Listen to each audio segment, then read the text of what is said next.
reading this evening. The question is that the motion be agreed to.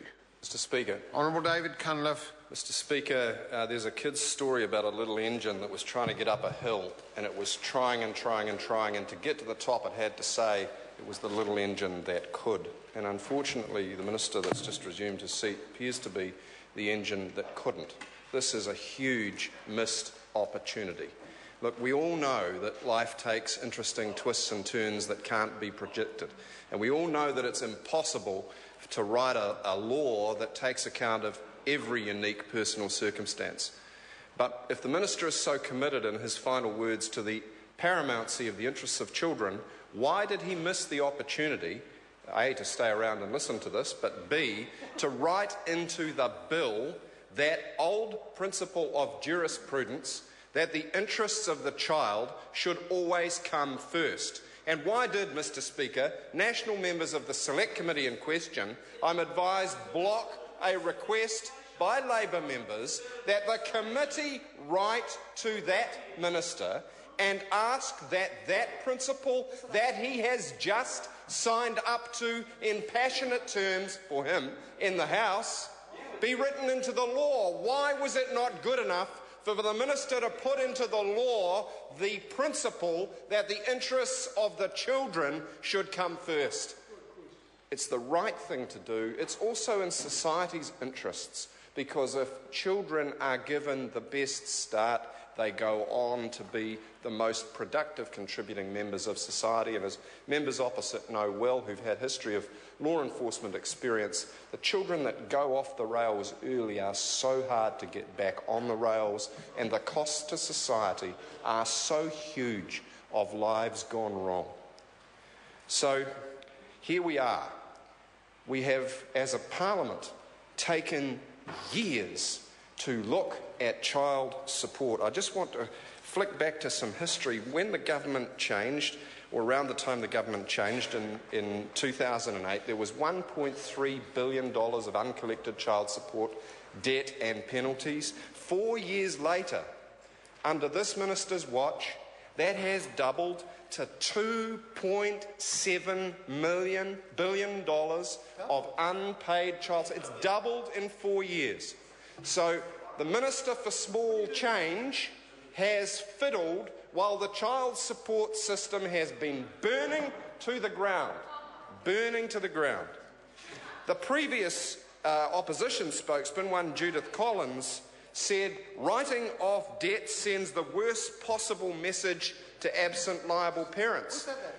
Judith Collins. What does this bill do? It writes down penalties. Now, I happen to think, and Labor happens to think, sir, that that is an appropriate change to make in that aspect of the bill. The penalties regime is so harsh that when liable parents get behind, they can't catch up quite often. They financially can't possibly do it. Too many of them leave the country, and that has the perverse effect of separating parents, usually fathers, further and further from their children who need that contact. So, Mr Chairman, it is appropriate to reduce that debt, but why did it take 4 years for the government to change its mind? At least Sir Peter Dunn has done the right thing in that respect. Shame that Judith Collins took the politically populist way out and simply slammed the parents. But I come back to the central point, Mr Speaker. If this was the right thing, why did it take the government 4 years to do it, and why has it not now, despite the urging of the opposition, refused to even consider putting in the legislation the principle that the interests of the children should come first? This is a huge missed opportunity. Mr Speaker, let's talk a little bit about the formula change which is at the heart of this bill. The Minister says it needs to take account of more factors. That is true. Therefore, it is to some degree more complex. Well, yes, that may be true. But the formula is still not flexible enough. It is still not transparent enough. It is still clearly unable to deal with the full range of family circumstances. And what are some of the key issues, sir? The adequacy of the payments are really in question, because the formula cuts in when a custodial parent has only 28% of the child. So I don't know how they worked out 28%. 2 out of 7, there you go, 2 days a week. That is a very small share of time for that formula to cut in. And the implication, sir, of that the primary custodial parent, which, let's face it, is usually the mother, the analysis presented to the Select Committee says that they are likely to get less on balance for the support of those children.